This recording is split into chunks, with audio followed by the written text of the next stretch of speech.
রাত পোহালেই লোকসভা নির্বাচন আর চতুর্থ দফায় ভোট আগামীকাল 13ই মে সোমবার 9টি রাজ্য এবং একটি কেন্দ্রশাসিত অঞ্চল জুড়ে মোট 96টি আসনে ভোট হবে এবং পশ্চিমবঙ্গের 8টি লোকসভা কেন্দ্রে সেখানে কিন্তু নির্বাচন রয়েছে। এই মুহূর্তে সরাসরি আমরা আসানসোলের দিকে নজর রাখবো এবং রাত পোহালে সেখানেও নির্বাচন শুরু হয়ে যাবে। এই মুহূর্তে কি আবহ নির্বাচন শুরু হওয়ার আগের কি মুহূর্ত এই মুহূর্তে সেখানে আমরা সরাসরি কথা বলবো। তসমিনা এই মুহূর্তে আমাদের সঙ্গে রয়েছেন আসানসোল থেকে প্রতিনিধি।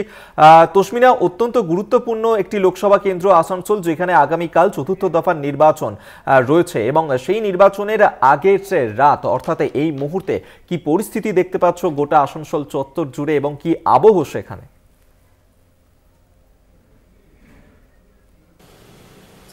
একদমই অভিক, দেখো রাত পোহালেই লোকসভা নির্বাচন আর এই লোকসভা নির্বাচনকে ঘিরে কিন্তু প্রস্তুতি একেবারে তুঙ্গে।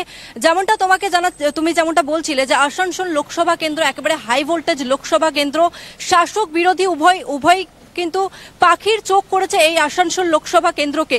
সকাল থেকে যেই চিত্র তোমার সামনে তুলে ধরেছিলাম আমরা যে আসানসোল ইঞ্জিনিয়ারিং কলেজের সেখানে কিন্তু যারা ভোট কর্মী তারা ইভিএম ভিভিপ্যাট নিয়ে ইতিমধ্যেই বিভিন্ন বুথ কেন্দ্রে রওনা দিয়েছে এবং কেন্দ্রীয় বাহিনী তারা কিন্তু ইতিমধ্যেই বিভিন্ন বুথ কেন্দ্রে এসে উপস্থিত হয়েছে।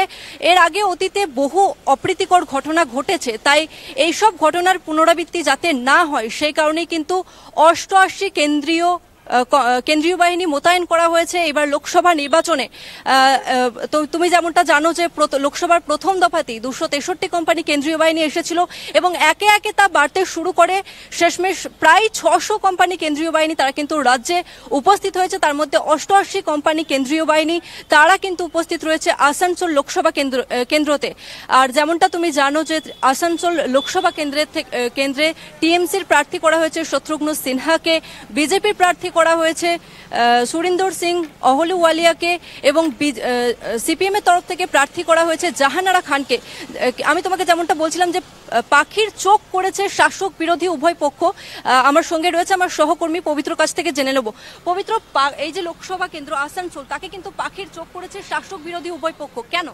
একদম তুমি ঠিকই বলেছো। তোমাকে আমি বলি যে তুমি জানো তসমিনা যে আসানসোল একটা তিনজনারই একটা গড় যাকে বলা যায়। কেন তোমাকে আমি বলি যে আসানসোলের যে ঘটনা সেটা হচ্ছে আসানসোল একটা সময় সিপিএম এর গড় ছিল, তারপরে সেটা তারপরে বিজেপি যে প্রার্থী হয় বাবুল সুপ্রিয় সে দুবার এই আসানসোল কেন্দ্র লোকসভা কেন্দ্র জয়লাভ করে এবং তারপরে সে ছেড়ে দেওয়ার পরে যে উপনির্বাচন হয় তখন এই আসানসোল যে লোকসভা উপনির্বাচনে শত্রুঘ্ন সিনহা সে জয়লাভ করে বাই ইলেকশনে 3,03,000 ভোটে এবং তুমি বুঝতেই পারছো যে 3,03,000 ভোটে যে জয়লাভ এবং তার ফলে এই যে তিনজনারই একজনের এখন জয়ী সিট, বাকি দুজনের হারা সিট, ছেড়ে দেওয়া সিট। তারপর প্রত্যেকেই তারা এই যে সিট আসানসোলের যে লোকসভা কেন্দ্র সেই লোকসভা কেন্দ্রকে নিজের আয়ত্তে আনতে বা আবার ফিরিয়ে আনতে এই সিটটাকে মরিয়া হয়ে গেছে এবং তার জন্যই তারা পাখির চোখ করেছে।